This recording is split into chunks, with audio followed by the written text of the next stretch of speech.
The late afternoon sun cast long shadows across the cobblestone streets as Emma and Jake wandered aimlessly through the narrow alleyways of the old town. They had decided to take a detour from their usual path, intrigued by the forgotten charm of the area. The buildings, with their weathered facades and boarded-up windows, seemed to whisper secrets of a bygone era. As they turned a corner, a small, nondescript sign caught Emma's eye. Blackwood's Antiques and Curiosities. The shop itself was tucked between two taller buildings, almost as if it were hiding from the world. The faded sign swayed gently in the breeze, creaking with an eerie rhythm. "Let's check it out," Emma suggested, her curiosity piqued. Jake hesitated for a moment, glancing at the shop's dark windows, but ultimately followed her lead. The bell above the door jingled softly as they entered, and the musty scent of aged wood and dust filled their nostrils. The shop was dimly lit, with only a few flickering lamps casting shadows over the crowded shelves and display cases. Every surface seemed to be covered with an eclectic mix of items: tarnished silverware, ornate picture frames, ancient books, and peculiar trinkets that defied description. "Look at this place," Emma whispered, her voice barely audible in the heavy silence. "It's like stepping back in time." Jake nodded, his eyes scanning the room. "Yeah, it's pretty cool. Creepy, but cool." As they ventured deeper into the shop, the floorboards creaked under their feet, adding to the unsettling atmosphere. They soon found themselves in front of a large, mahogany counter, where an old-fashioned brass cash, its keys tarnished with age. "Good afternoon," a voice said, startling them both. They turned to see a tall, thin man emerging from the shadows. His face was gaunt, with sharp features and piercing blue eyes that seemed to see right through them. He wore a tailored suit that looked as if it belonged to another century, and his hands, long and bony, rested on the counter. Hi," Jake managed to stammer. "We were just looking around." "Of course," the man said, his voice smooth and velvety. "Feel free to browse. My name is Mr. Blackwood, and I am the proprietor of this establishment. If you have any questions about our items, do not hesitate to ask." Emma smiled politely. "Thank you, Mr. Blackwood. This place is amazing." Mr. Blackwood's lips curled into a thin smile. "Indeed, every item here has a story, a history. Some are more intriguing than others." As they wandered through the labyrinthine aisles, Emma's attention was drawn to an old mirror hanging on the wall. Its frame was intricately carved with strange symbols and designs, and the glass, though cloudy with age, seemed to shimmer with a strange light. "Jake, look at this," she said, pointing to the mirror. "It's beautiful." Jake approached and peered into the mirror. For a moment, he thought he saw something move within the reflection, but when he blinked, it was gone. "Yeah, it's cool. Kinda creepy, though." Mr. Blackwood appeared beside them, seemingly out of nowhere. "Ah, the Mirror of Lost Souls," he said, his voice barely above a whisper. "A fascinating piece, to be sure. It is said to show glimpses of the past and sometimes the future. But beware, for not all that it reveals is pleasant." Emma shivered involuntarily. "What do you mean?" Mr. Blackwood's eyes gleamed. "Some say that those who gaze into the mirror for too long may see things they wish they hadn't. It is a window to the unseen, and the unseen often holds dark and terrible secrets." Jake laughed nervously. Sounds like a ghost story. Mr. Blackwood's smile widened. Perhaps, but many of the items in this shop have histories steeped in mystery and the supernatural. If you are interested, I could tell you more. Emma glanced at Jake, who shrugged. Sure, she said. We'd love to hear more. As Mr. Blackwood began to weave tales of cursed objects and haunted artifacts, the couple listened with rapt attention. They were enthralled by the stories, each one more chilling than the last. Little did they know, the true horror was yet to come, lurking just beyond the edge of their understanding, waiting patiently for the right moment to reveal itself. The next day, Emma and Jake found themselves unable to shake the eerie fascination that Blackwood's antiques and curiosities had sparked within them. Despite the unsettling atmosphere and the ominous warnings from Mr. Blackwood, they felt an inexplicable pull to return to the shop. They arrived in the late afternoon once more, the shadows growing long and the sky tinged with the hues of impending twilight. The bell above the door tinkled as they entered, the familiar musty scent enveloping them like a shroud. "Ah, welcome back," Mr. Blackwood greeted them, his piercing blue eyes glinting in the dim light. "I had a feeling you might return." Emma smiled nervously. "We couldn't stop thinking about this place and your stories." "Indeed," Mr. Blackwood said, his voice smooth as silk. "Many are drawn to the mysteries of the past. It is human nature to seek out the unknown, even if it means confronting the darkness that lies within." Jake glanced around, his eyes settling on various objects that seemed to exude an almost palpable aura of malevolence. "So, Mr. Blackwood, how did you come by all these unique items?" Mr. Blackwood's expression grew thoughtful. "Every piece in this shop has a story, as I mentioned before. Some I have acquired through my own travels, others through the hands of those who no longer wish to possess them. Each item carries with it a fragment of history, a whisper of the lives it has touched." Emma's curiosity got the better of her. "Have you ever experienced anything supernatural yourself? You know, with these items?" A shadow passed over Mr. Blackwood's face. "I have seen things that would make the bravest soul tremble. The supernatural is not something to be taken lightly. It is a force that exists beyond our comprehension, a realm where the past and present intertwine, often with devastating consequences." Jake raised an eyebrow. "So, you believe in ghosts and curses?" Mr. Blackwood leaned forward, his gaze intense. "Belief is irrelevant. The truth is that the supernatural exists, whether we choose to acknowledge it or not. The items in this shop are proof of that. They are not mere relics of the past. They are vessels of the unknown, bridges to the other side." Emma shivered, feeling a chill run down her spine. "Can you tell us more about the Mirror of Lost Souls? It seemed different from the other items." Mr. Blackwood nodded slowly. "The mirror is indeed special. It was crafted by a master artisan in the 18th century, a man who delved into the occult in search of forbidden knowledge.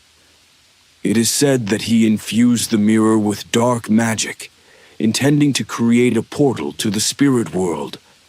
The result was a mirror that not only reflects the physical realm, but also the ethereal." Jake looked intrigued. "Has anyone ever seen something, supernatural in it?" Mr. Blackwood's expression darkened. "Many have gazed into the mirror, and few have left unscathed. Some have seen visions of their own deaths, others have witnessed the torments of those long departed. There are even whispers that the mirror can trap souls, imprisoning them within its glassy confines. Emma felt a lump form in her throat. That's terrifying. Why would anyone want to look into it? Curiosity is a powerful force, Mr. Blackwood replied. It drives us to seek out the unknown, even at the risk of our own peril. But remember, not all that is unseen should be sought. The couple exchanged uneasy glances, the weight of Mr. Blackwood's words hanging heavily in the air. Well, Jake said, trying to lighten the mood, I guess we'll just stick to browsing for now. Mr. Blackwood's smile returned, though it didn't reach his eyes. As you wish. Take your time. But heed my warning. Some doors, once opened, can never be closed. As Emma and Jake continued to explore the shop, they couldn't shake the feeling that they were being watched. Every creak of the floorboards, every whisper of the wind outside seemed to carry a sinister undertone. And always, lurking in the back of their minds, was the enigmatic presence of Mr. Blackwood and the eerie promise of the horrors that lay hidden within the shop's ancient artifacts. They could feel it in their bones. This was only the beginning. Emma and Jake couldn't resist the magnetic pull of the Mirror of Lost Souls. They returned to Blackwood's Antiques and Curiosities a few days later, determined to uncover its secrets. The shop felt even more oppressive than before, the shadows deeper, the air thicker with the scent of age and mystery. Back again, I see. Mr. Blackwood greeted them, appearing from behind a towering bookshelf. His presence seemed to materialize from the very shadows themselves, as if he were a part of the shop. Yes, Emma said, her voice wavering slightly. We wanted to take another look at the mirror. Mr. Blackwood's eyes glinted with a strange light. Of course. Follow me. He led them through the labyrinthine aisles to the mirror's resting place. The mirror stood on an ornate stand, its surface cloudy yet captivating. The intricate carvings on its frame seemed almost to writhe and twist in the dim light, forming grotesque faces and twisted figures. Jake approached the mirror cautiously, his heart pounding.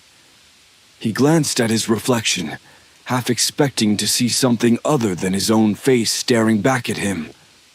Emma joined him, her hand slipping into his for comfort.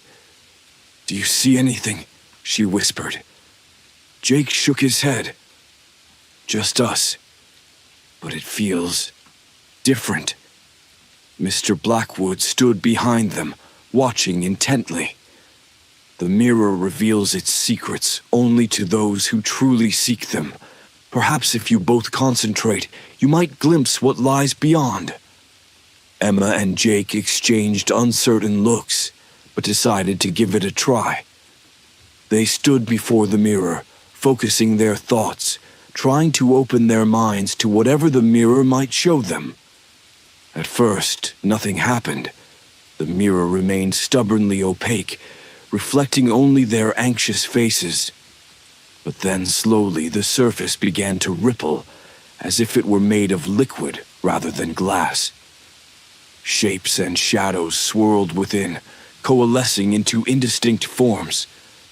Do you see that? Emma breathed, her grip on Jake's hand tightening. Yeah, Jake replied, his voice tense. What is it? The shapes within the mirror grew clearer, revealing a scene from a long-forgotten time. They saw a grand, opulent ballroom filled with elegantly dressed people.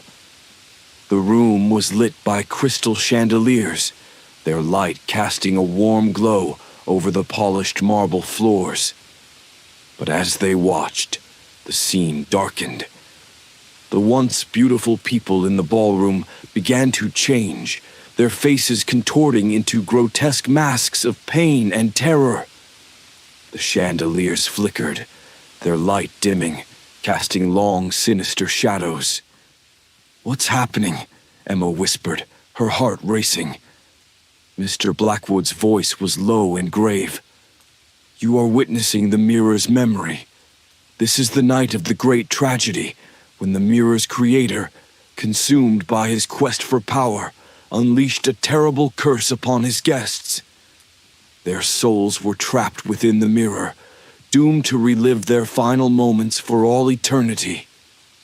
The scene in the mirror shifted again, showing the mirror's creator, a tall man with a dark, intense gaze. He stood at the center of the ballroom, his hands raised in a gesture of dark command. Around him, the guests writhed in agony, their screams silent but palpable. Emma felt a chill run down her spine. Why would he do that? Mr. Blackwood's expression was somber. He sought to control the forces of the supernatural, to bend them to his will. But such power comes at a terrible price. He paid with his soul, and now the mirror is a vessel for his dark legacy. Jake tore his gaze away from the mirror, feeling nauseous. This is insane. We should go. But Emma couldn't look away. Wait, Jake, look. Within the mirror, the scene had changed once more. Now it showed a young woman, her face pale and haunted. She stood before the mirror, her hands pressed against the glass, as if trying to escape. Who is she? Emma asked, her voice barely a whisper. She was the Creator's daughter, Mr. Blackwood explained. She tried to undo her father's curse, but she too became ensnared. Her spirit is trapped within the mirror, a guardian and a prisoner. The young woman in the mirror seemed to sense their presence. She turned her head, her eyes meeting Emma's. There was a plea in her gaze, a silent cry for help. We have to do something, Emma said, her voice trembling. We can't just leave her there. Jake looked torn. But what can we do? This is way beyond us. Mr. Blackwood stepped forward, his expression inscrutable. There may be a way to free her, but it is fraught with danger. The mirror's power is vast and unpredictable. Are you willing to risk everything to save a soul? Emma's resolve hardened. Yes, we can't leave her like this. Jake nodded reluctantly. All right, what do we need to do? Mr. Blackwood's eyes gleamed with a mixture of approval and something darker. Very well. Prepare yourselves. The path ahead will test your courage and your sanity. But if you succeed, you will have done a great and noble deed. As Mr. Blackwood began to explain the ritual they would need to perform, Emma and Jake felt a sense of dread and determination. They knew they were stepping into a world of unimaginable horrors, but they couldn't turn back now. The fate of the young woman in the mirror, and perhaps their own, depended on their courage and resolve. A few days after their encounter with the Mirror of Lost Souls, Emma and Jake couldn't shake the lingering unease. Their nights were plagued by unsettling dreams, and the whispers of the shop's cursed artifacts seemed to follow them everywhere. Determined to find some semblance of normalcy, they resolved to avoid the antique shop for a while. However, fate had other plans. One Saturday afternoon, as Emma and Jake were taking a leisurely stroll through the park, they heard a child's laughter nearby. They followed the sound to a small playground where a young girl, no older than 6, was playing with an intricately dressed porcelain doll. The doll's eyes seemed almost too lifelike, its porcelain skin eerily flawless. Look at that doll, Emma said, a shiver running down her spine. It's beautiful, but something about it feels off.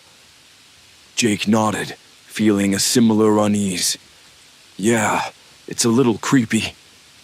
As they watched, the girl's parents called her over, urging her to leave the playground. The girl reluctantly obeyed, But as she turned to go, she dropped the doll. It landed face down in the dirt, and the girl's parents seemed too preoccupied to notice. Emma approached the girl and picked up the doll. "Here you go, sweetie," she said, handing it back. The girl's eyes widened with fear. "No, I don't want it anymore. It whispers to me at night." Before Emma could respond, the girl's mother hurried over and took the doll from her. "I'm sorry," she said hurriedly. "She's just tired. Thank you for picking it up." As the family walked away, Emma couldn't shake the girl's frightened words.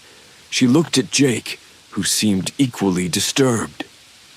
"We need to go back to Blackwoods," Emma said, her voice firm. "I think that doll came from there." Jake sighed but nodded in agreement. "Yeah, we can't just ignore this." The bell above the door of Blackwood's Antiques and Curiosities jingled softly as they entered once more. The familiar musty scent and dim lighting greeted them like old acquaintances. Mr. Blackwood emerged from the shadows, his expression unreadable. "Back again," he said, his tone neutral. "What brings you here this time?" Emma took a deep breath. "We saw a little girl with a porcelain doll in the park. She said it whispered to her at night. We think it might be from here." Mr. Blackwood's eyes narrowed slightly. "Ah, the whispering doll. Yes, I remember it well. A rather unfortunate artifact." "Can you tell us more about it?" Jake asked, his curiosity mingling with apprehension. Mr. Blackwood nodded. "The doll was crafted in the late 19th century by a renowned doll maker. His daughter, Eliza, died tragically young, and he created the doll in her likeness. It is said that he infused the doll with his daughter's spirit, hoping to keep her memory alive. However, his grief and desperation twisted the enchantment. The doll began to whisper, revealing dark secrets and sowing fear in those who possessed it." Emma felt a chill run down her spine. That poor girl. Is there any way to stop the doll from whispering? Mr. Blackwood's expression was grave. "The doll's whispers are tied to the spirit within. To silence it, one must confront the spirit and help it find peace. But be warned, the spirit is tormented and may not be easily appeased." Jake looked at Emma, his resolve hardening. "We have to help that girl. What do we need to do?" Mr. Blackwood led them to a back room filled with arcane symbols and mysterious artifacts.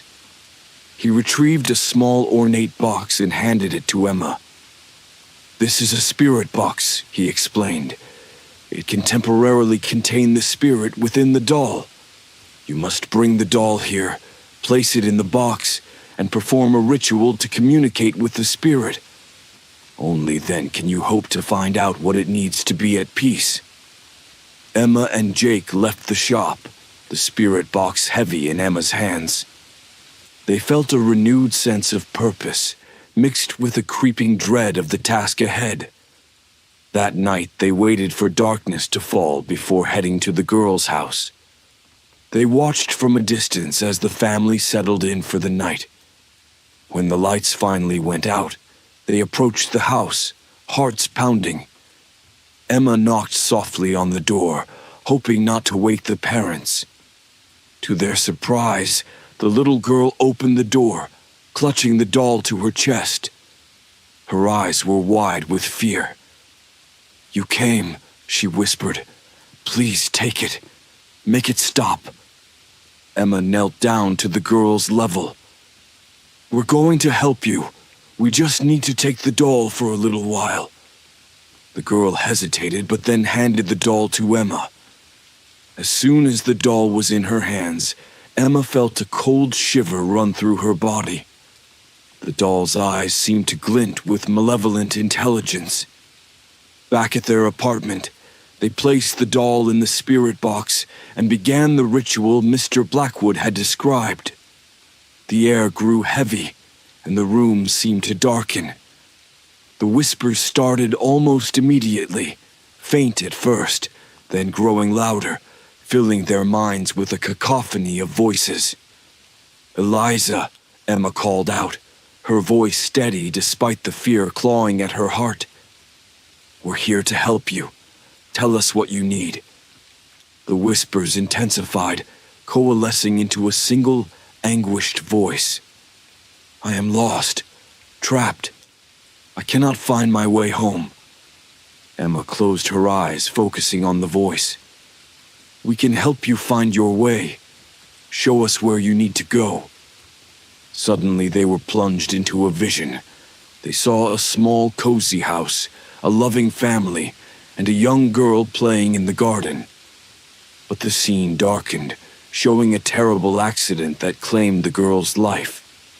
Her spirit, bound by her father's desperate magic, had been trapped in the doll ever since. "We have to take the doll to her old home," Emma realized. "That's where she needs to be laid to rest." The next day, they made the journey to the doll maker's old house, now abandoned and overgrown with weeds. They placed the doll in the garden, and as they did, a sense of peace washed over them. The air lightened, and the whispers ceased. Emma and Jake stood in silence, feeling the weight of the spirit's release. They knew they had done the right thing, but the experience left them deeply unsettled. As they left the old house, they couldn't help but wonder what other dark secrets awaited them in Blackwood's antiques and curiosities. The ordeal with the whispering doll left Emma and Jake shaken, but it also sparked a sense of purpose within them. They had faced the supernatural and triumphed, but there was a gnawing feeling that their journey through the dark corridors of Blackwood's antiques and curiosities was far from over. A week later, they found themselves drawn back to the enigmatic shop, unable to resist the pull of its mysteries. The familiar tinkle of the bell greeted them as they stepped inside, the oppressive atmosphere wrapping around them like a shroud. "Welcome back," Mr. Blackwood said, his voice as smooth as ever. "I see you have developed a taste for the extraordinary." Emma nodded, her eyes scanning the shelves filled with countless curiosities. "We want to help. If there are more items causing harm, we want to stop them." Mr. Blackwood's eyes gleamed with a mix of approval and something darker. "Very well. There is one item in particular that has troubled me for some time. An antique locket, beautiful yet sinister." He led them to a glass display case where an exquisite gold locket rested on a velvet cushion. Its surface was intricately engraved with delicate floral patterns, and it seemed to emit a faint, almost imperceptible glow. "This locket," Mr. Blackwood explained, "belonged to a woman named Margaret Winfield. She received it as a gift from her lover, a man who was tragically killed in a duel. Heartbroken, she wore the locket every day until her death. It is said that her spirit, unable to find peace, now resides within it." Emma reached out to touch the glass, feeling a strange connection to the locket. "What happens to those who wear it?" "Those who wear the locket," Mr. Blackwood said, "are plagued by visions of Margaret's life and death. Her grief seeps into their minds, driving them to the brink of madness. The only way to free her spirit is to uncover the truth behind her lover's death and bring closure to her tormented soul." Jake looked at Emma, seeing the determination in her eyes. "We can do this. We'll find out what happened and set her free." Mr. Blackwood nodded, handing Emma a small key. "This key will unlock the locket, but be warned, once you open it, Margaret's spirit will be bound to you until you fulfill her final wish." With the locket and key in hand, Emma and Jake left the shop, feeling the weight of their new mission. They decided to start their investigation at the local historical society, hoping to uncover records of Margaret Winfield and her tragic love story. The historical society was housed in an old, stately building filled with dusty books and faded photographs. The librarian, a kindly elderly woman, greeted them warmly. "How can I help you today?" she asked, peering at them over her glasses. "We're looking for information on a woman named Margaret Winfield," Emma explained. "She lived in this area during the 19th century." The librarian nodded thoughtfully. "Ah, yes, Margaret Winfield. There's a tragic tale if ever there was one. Come with me." She led them to a back room filled with old newspapers and journals. After a few minutes of searching, she pulled out a worn leather-bound book and handed it to Emma. "This is a collection of letters and diary entries from Margaret Winfield," the librarian said. "It might have the answers you're looking for." Emma and Jake spent the next few hours poring over the book, immersing themselves in Margaret's life. Her letters were filled with joy and love, but as they read on, a darker picture began to emerge. Her lover, Charles, had been accused of treason and challenged to a duel by his accuser. Despite his innocence, he was killed, and Margaret was left heartbroken, her life consumed by grief and despair. "We need to find out who accused Charles and why," Emma said, her eyes filled with determination. "That's the key to freeing Margaret's spirit." Their investigation led them to an old mansion on the outskirts of town, once the home of Charles's accuser, a man named Edmund Harrington. The mansion, now abandoned and decaying, loomed ominously against the darkening sky. They forced the creaking door open and stepped inside, their footsteps echoing through the empty halls. The air was thick with dust and the smell of decay, and the only light came from the faint glow of their flashlights. As they explored the mansion, they discovered a hidden study filled with old documents and letters. Among them, they found evidence that Edmund Harrington had framed Charles for treason out of jealousy and spite. He had coveted Margaret and, when she chose Charles, he sought revenge. Emma's hands trembled as she read the damning letters. "This is it, Jake. This is the proof we need." They returned to their apartment, where Emma carefully unlocked the locket. As it clicked open, a soft, sorrowful wail filled the room. The spirit of Margaret Winfield appeared before them, her ethereal form shimmering in the dim light. "Margaret," Emma said gently, holding out the letters. "We know the truth. Charles was innocent. He loved you until the end." Margaret's spectral form seemed to glow with a newfound light. "Thank you," she whispered, her voice filled with relief. "You have given me peace." With those final words, Margaret's spirit faded, leaving behind a sense of calm and closure. The locket, now devoid of its haunting presence, lay quietly in Emma's hand. As they returned the locket to Mr. Blackwood, he regarded them with a mixture of pride and solemnity. "You have done a great service, not just for Margaret, but for all who suffer from the shadows of the past." Emma and Jake nodded, feeling both the weight of their experiences and the satisfaction of having helped a tormented soul find peace. Yet they knew their journey was far from over. The cursed items in Blackwood's antiques and curiosities still held many dark secrets, and they were determined to uncover them all. The success of freeing Margaret Winfield's spirit left Emma and Jake with a sense of cautious optimism. Despite the dangers they had faced, They were more determined than ever to confront the malevolent forces within Blackwood's antiques and curiosities. Each cursed item was a new challenge, a chance to bring peace to tormented souls. Their next encounter, however, would test their resolve in ways they hadn't anticipated. It was a rainy afternoon when they returned to the shop. The weather added to the shop's already gloomy atmosphere, the raindrops tapping against the windows like ghostly fingers. Mr. Blackwood was waiting for them, his presence as imposing and enigmatic as ever. "I see you are ready for your next challenge," he said, his voice echoing softly in the dimly lit shop. Emma nodded. "We want to help. What's next?"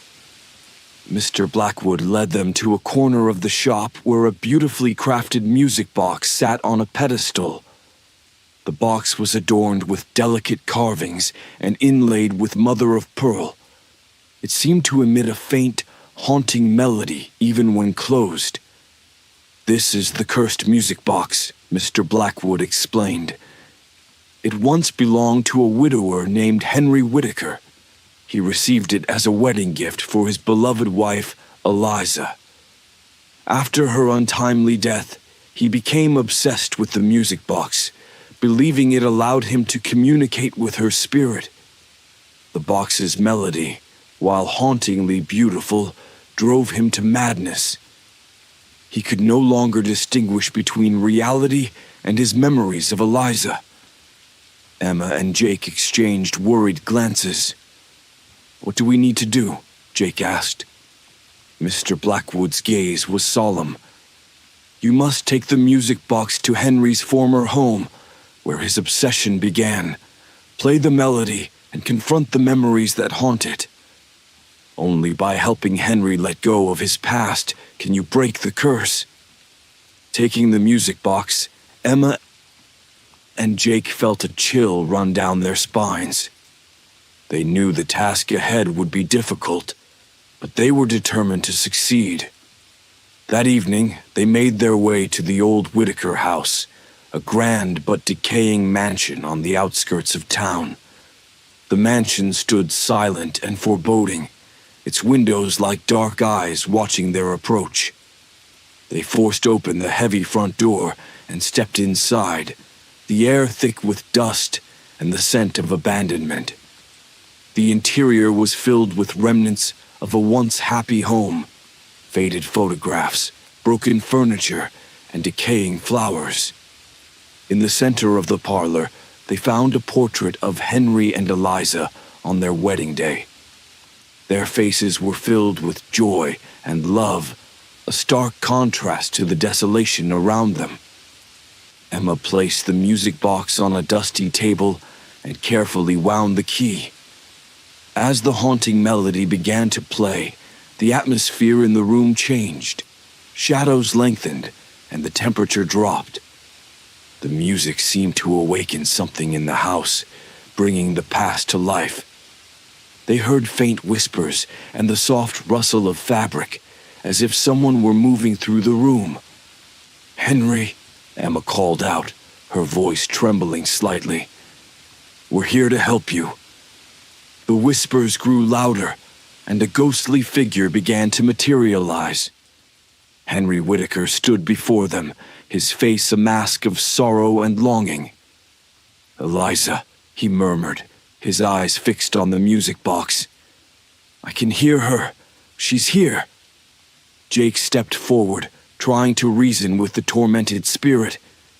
"Henry, Eliza is gone. You need to let her go. She wouldn't want you to suffer like this." Henry's eyes filled with tears. "I can't.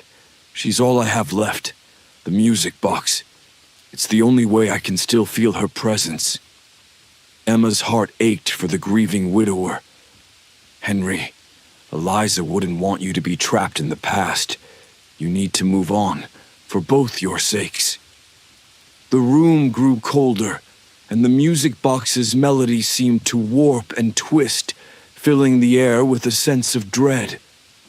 The ghostly figure of Eliza appeared beside Henry, her expression one of sorrow and longing. She reached out to him, her touch ethereal and fleeting. "Henry," she whispered, her voice like the rustle of leaves. "You must let me go. Our love will always be a part of you, but you need to find peace." Henry's ghostly form wavered, his anguish palpable. "Eliza, I don't know how to let you go." Emma and Jake watched as Eliza's spirit gently touched Henry's face. "Remember the love we shared, but don't let it consume you. You have to live your life, even without me." Tears streamed down Henry's face as he reached out to her, but his hand passed through her form. "I'll always love you, Eliza." With those words, the music box's melody began to change, becoming softer, more soothing. The oppressive atmosphere in the room lifted, and the shadows receded. Henry's spirit seemed to grow lighter, the anguish fading from his features. "Thank you," he whispered to Emma and Jake. "You've given me the strength to move on." Eliza's spirit smiled, a look of peace in her eyes. "Goodbye, Henry, until we meet again." As the last notes of the music box faded, Henry and Eliza's spirits vanished, leaving behind a sense of calm and closure. The house, once filled with sorrow, now felt serene. Emma and Jake returned to Blackwood's Antiques and Curiosities, the music box silent in their hands. Mr. Blackwood greeted them with a knowing smile. "You have done well," he said. "Henry and Eliza are finally at peace." Emma nodded, feeling a mixture of relief and exhaustion. "What's next?" Mr. Blackwood's eyes gleamed with the promise of further challenges. "There are still many cursed items in this shop, each with its own story and its own burden. But you have proven yourselves capable. When you are ready, the next challenge will await." Emma and Jake left the shop, their hearts heavy with the weight of the tasks yet to come. They knew their journey was far from over, but they were determined to continue, to confront the darkness and bring light to the shadows of the past. After their success with the cursed music box, Emma and Jake felt a growing sense of confidence. They had faced the darkness head-on and emerged victorious. Yet they knew that each new artifact would bring its own unique challenges. Their next encounter with the supernatural would push their courage and sanity to the brink. A few days later, the couple returned to Blackwood's Antiques and Curiosities. The bell above the door jingled softly as they entered, and the familiar musty scent greeted them. Mr. Blackwood was waiting, his expression inscrutable. "Welcome back," he said, his voice smooth and measured. "Are you ready for your next challenge?" Emma and Jake exchanged determined glances. "We are," Jake replied. Mr. Blackwood led them to a corner of the shop where an imposing grandfather clock stood. The clock was an intricate masterpiece with a dark wooden case adorned with elaborate carvings. Its brass pendulum swung slowly and rhythmically, but the hands of the clock moved erratically, never showing the correct time. "This is the phantom clock," Mr. Blackwood explained, his tone somber. "It once belonged to Professor Arthur Cunningham, a man obsessed with the concept of time. He believed the clock had the power to reveal hidden truths and manipulate time itself. However, his experiments went awry, and he disappeared under mysterious circumstances. The clock is said to distort time and reveal dark events from history, dragging those who tamper with it into nightmarish visions." Emma felt a chill run down her spine. "What do we need to do?" Mr. Blackwood's eyes were serious. You must take the clock to Cunningham's old study at the university. There, you will confront the visions it reveals and uncover the truth behind his disappearance. Only by doing so can you free the clock from its curse." Taking a deep breath, Emma and Jake accepted the challenge. They transported the heavy grandfather clock to the university, where Cunningham's study remained preserved as a testament to his work. The room was filled with old books, scientific instruments, and framed photographs of the professor. It felt like stepping back in time. They placed the clock in the center of the study and wound it carefully. As the pendulum began to swing more rapidly, the room seemed to shimmer and distort. The temperature dropped, and the air grew thick with an oppressive weight. "Be ready," Jake whispered, his voice tense. The clock's hands began to spin wildly, and the room around them blurred.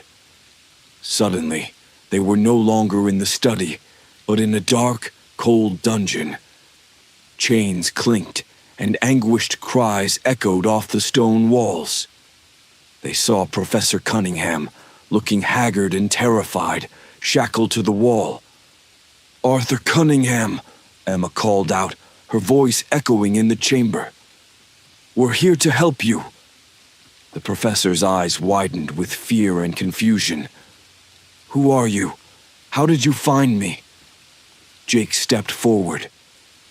"We're here to uncover the truth about what happened to you. Why are you here?" Cunningham's voice trembled. "My experiments with the clock. I wanted to understand time, to see its secrets, but I made a terrible mistake. I opened a portal to a dark past, and now I'm trapped here, forced to relive these horrors." Emma felt a surge of determination. "We can help you escape. Tell us how to close the portal." The professor's eyes filled with hope. "You must stop the clock's pendulum. Only then can the portal be closed, and I can be freed from this nightmare." As they began to search for a way to halt the pendulum, the dungeon's oppressive atmosphere grew more intense. They saw flashes of gruesome historical events, wars, executions, and scenes of unimaginable suffering. The visions threatened to overwhelm them, but they pressed on, determined to free Cunningham. Jake spotted a heavy iron bar and used it to jam the clock's mechanism. With a final powerful thrust, the pendulum ground to a halt. The dungeon around them dissolved, and they found themselves back in the study, the grandfather clock silent and still. Professor Cunningham stood before them, no longer a spectral prisoner, but a man finally free. "Thank you," he said, his voice filled with gratitude. "You have given me peace. I can finally move on." Emma and Jake watched as Cunningham's spirit faded, leaving behind a sense of calm and closure.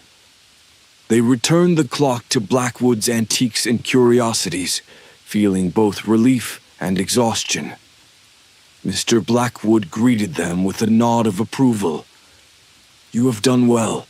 Professor Cunningham is at peace, and the clock's curse is lifted." Emma sighed, feeling the weight of their journey. "What's next?" Mr. Blackwood's eyes gleamed with a mixture of pride and foreboding. "There are still many cursed items in this shop, each with its own story and its own burden. But you have proven yourselves capable. When you are ready, the next challenge will await." Emma and Jake left the shop, their hearts heavy with the weight of the tasks yet to come. They knew their journey was far from over, but they were determined to continue, to confront the darkness and bring light to the shadows of the past. Emma and Jake felt a growing sense of duty as they prepared for their next visit to Blackwood's Antiques and Curiosities. Each cursed item they encountered tested their courage and resolve, but they knew they were making a difference. Their determination to uncover the shop's darkest secrets only strengthened with each success. The bell above the door jingled softly as they stepped inside the shop once more. The familiar scent of aged wood and dust enveloped them, and Mr. Blackwood was waiting, his eyes filled with a mix of pride and expectation. "Welcome back," he said, his voice echoing through the dimly lit space. "Are you prepared for your next challenge?" Emma and Jake nodded in unison. "We're ready," Jake said firmly. Mr. Blackwood led them to a towering, intricately carved cabinet that stood in a secluded corner of the shop. The cabinet was a work of art, its surface adorned with detailed scenes of otherworldly landscapes and grotesque figures. It seemed almost alive, the carvings shifting subtly as they watched. "This is the Cabinet of Souls," Mr. Blackwood explained, his tone grave. "It is said to be a gateway to the underworld, a portal through which the spirits of the damned can cross into our realm. The cabinet was created by a master craftsman who dabbled in dark magic, and its doors can only be opened with a specific ritual.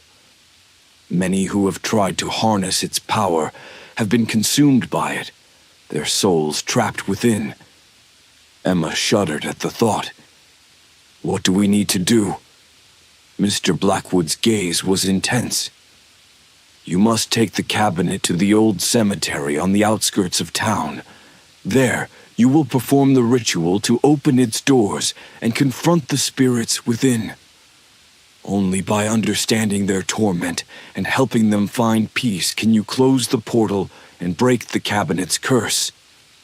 Emma and Jake exchanged determined looks. They knew the task ahead would be their most dangerous yet, but they were resolute. They carefully transported the cabinet to the cemetery, its heavy, ominous presence filling them with a sense of foreboding. The cemetery was a desolate place, overgrown with weeds and filled with weathered tombstones.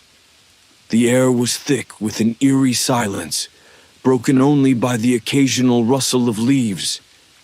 They placed the cabinet in the center of the cemetery, its dark wood standing out starkly against the gray stones and twisted trees. Emma retrieved the ritual instructions Mr. Blackwood had given them. "We need to draw a circle of salt around the cabinet and light these black candles at each cardinal point," she explained, her voice steady despite the fear gnawing at her insides. Jake followed her instructions meticulously, their movements synchronized. As they completed the circle and lit the candles, the air grew colder and the sky darkened, as if the cemetery itself were reacting to their actions. Emma took a deep breath and began to chant the ancient incantation Mr. Blackwood had provided. The words felt strange and powerful on her tongue, resonating through the silent graveyard. As she spoke, the carvings on the cabinet began to shift more noticeably, the figures seeming to writhe and twist in agony.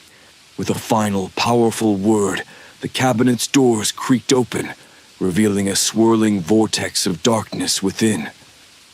A chilling wind howled through the cemetery, and ghostly figures began to emerge from the portal, their faces contorted with pain and sorrow. Jake stepped forward, his voice firm. "We're here to help you. Tell us what keeps you bound to this world." One of the spirits, a woman with hollow eyes and a mournful expression, floated forward. "We were deceived," she whispered, her voice like the rustle of dead leaves. "The craftsman who created this cabinet promised us peace, but instead he trapped our souls, using us to fuel his dark magic." Emma's heart ached for the tormented spirits. "How can we help you find peace?" The spirit's eyes filled with a glimmer of hope. "You must destroy the cabinet. Only then can our souls be freed from its grasp." Jake looked at Emma, determination in his eyes. "Let's do it." They searched the cemetery for tools to destroy the cabinet, eventually finding a heavy sledgehammer in a nearby shed. With each powerful swing, the cabinet's wood splintered and cracked, the dark magic within it fighting back with every blow. The spirits watched, their expressions filled with anticipation and longing. As the cabinet finally shattered into pieces, a brilliant light erupted from the ruins, and the spirits began to dissipate, their faces peaceful for the first time. The wind died down, and the oppressive atmosphere lifted, replaced by a serene stillness. "Thank you," the woman's spirit whispered, before fading away completely. Emma and Jake stood in the now quiet cemetery, their hearts filled with a sense of accomplishment and relief. They had faced the darkness and emerged victorious once more. Returning to Blackwood's antiques and curiosities, they were greeted by Mr. Blackwood, his eyes reflecting a rare warmth. "You have done a great service," he said. "The souls trapped by the cabinet are finally at peace." Emma nodded, exhaustion mingling with satisfaction. "What's next?" Mr. Blackwood's expression grew serious once more. "There is one final challenge, one last cursed item that holds the darkest secret of all, but you have proven yourselves capable. When you are ready, the final reckoning will await." Emma and Jake left the shop, their hearts heavy with the knowledge of the trials yet to come. They knew the journey was nearing its end, but they were determined to see it through, to confront the ultimate darkness and bring light to the shadows of the past. The weight of their journey pressed heavily upon Emma and Jake as they prepared for their final visit to Blackwood's antiques and curiosities. They had faced unimaginable horrors and freed countless tormented souls, but the knowledge that one last challenge awaited them filled them with both dread and determination. This final reckoning would test their strength, their courage, and their very sanity. The bell above the door chimed softly as they entered the shop for what they hoped would be the last time. Mr. Blackwood stood behind the counter, his expression unreadable, but his eyes betraying a hint of solemn respect. "Welcome back," he said quietly. "The final challenge awaits. Are you prepared?" Emma and Jake exchanged a glance, their resolve firm. "We're ready," Emma replied. Mr. Blackwood led them to a secluded room at the back of the shop. There, resting on a pedestal under a glass dome, was a small, ornate box. The box was made of dark, polished wood and adorned with intricate carvings of twisted, anguished faces. It seemed to pulse with a malevolent energy, as if it were alive. "This is the Pandora box," Mr. Blackwood explained, his voice low and reverent. "It is said to contain the essence of all the evil and suffering that has ever been inflicted upon the world. The box was created by a powerful sorcerer who sought to trap the darkest forces of the universe within it. However, he underestimated their power, and the box became a conduit for those dark forces, spreading chaos and despair wherever it went." Jake felt a chill run down his spine. "What do we need to do?" Mr. Blackwood's gaze was intense. "You must open the box and confront the darkness within. Only by facing and understanding the true nature of its evil can you hope to seal it away forever. But be warned, the box will test you in ways you cannot imagine. It will prey on your deepest fears and insecurities. You must remain strong and resolute no matter what horrors you face." Emma took a deep breath, her heart pounding. "We can do this. We have to." With Mr. Blackwood's guidance, they carefully removed the glass dome and took the box in their hands. Its weight seemed disproportionate to its size, as if it contained an entire world of darkness. They left the shop and headed to a secluded spot outside of town, a place where they could confront the box's evil without endangering anyone else. As they prepared to open the box, the sky darkened, and the air grew thick with an oppressive sense of foreboding. Emma and Jake exchanged a final, determined glance before Emma carefully lifted the lid. A torrent of darkness erupted from the box, enveloping them in a swirling vortex of shadows and despair. The world around them disappeared, replaced by a nightmarish landscape of twisted, barren trees and a sky filled with swirling black clouds. They stood in the center of this desolate world, the box now an empty husk at their feet. From the shadows emerged figures, their faces contorted with rage and suffering. These were the manifestations of the box's evil, the embodiment of every dark deed and wicked thought that had ever existed. "You cannot defeat us," a voice hissed from the shadows, echoing through the nightmarish landscape. "We are the darkness within you, the fear and hatred that resides in every heart." Emma and Jake stood their ground, their hands tightly clasped. "We're not afraid of you," Jake said, his voice steady. "We've faced darkness before, and we've triumphed." The figures in the shadows laughed, a chilling sound that echoed through the desolation. "You think you can resist us? You are mere mortals, fragile and weak. We will consume you, as we have consumed so many before." Emma felt the darkness pressing in on her, whispering insidious doubts and fears into her mind. She felt a creeping dread as the figures seemed to grow closer, their eyes glowing with malevolent intent. But she tightened her grip on Jake's hand, drawing strength from their shared resolve. "No," Emma said firmly, her voice cutting through the oppressive darkness. "We've faced evil, and we've overcome it. We are stronger than you think." Jake nodded, his voice rising with determination. "This is not just about us. We are here to end your reign of terror and bring peace to those you have tormented. We won't back down." The figures hesitated, their malevolence wavering as Emma and Jake stood united. They could feel the darkness testing their bond, searching for any cracks it could exploit. But their love and determination created a shield of light that began to push back the shadows.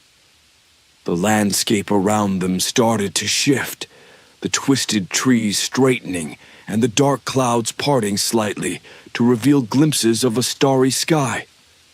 The figures in the shadows shrieked in anger and fear as the light grew stronger, their forms beginning to dissolve. "You cannot defeat us," the voice hissed, growing more desperate. "We are eternal. We are the darkness within every soul." Emma and Jake stepped forward, their combined light pushing back the darkness further. "You are not eternal," Emma said, her voice filled with conviction. "Every soul has light and darkness, but we choose to embrace the light." With a final powerful surge of will, Emma and Jake focused their energy on the box, willing it to close and seal away the evil within. The box responded, the lid snapping shut with a resounding click. The darkness howled in fury, but it was too late.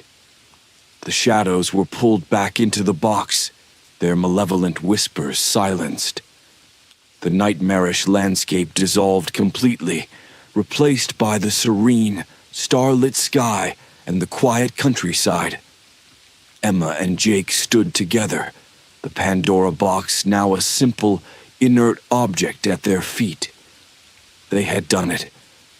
They had faced the ultimate darkness and emerged victorious.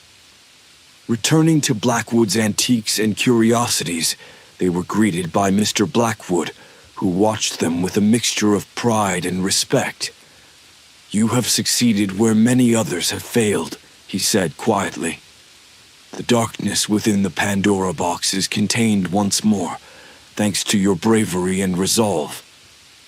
Emma and Jake nodded, exhaustion and relief washing over them. "We couldn't have done it without each other," Jake said, his arm around Emma. Mr. Blackwood smiled, a rare warmth in his eyes. "You have proven that light and love are stronger than the darkest of evils. The cursed items in this shop have found peace because of your actions. You have done a great service to many souls." Emma looked around the shop, the artifacts now seeming less menacing and more like remnants of history. "What will happen to the shop now?"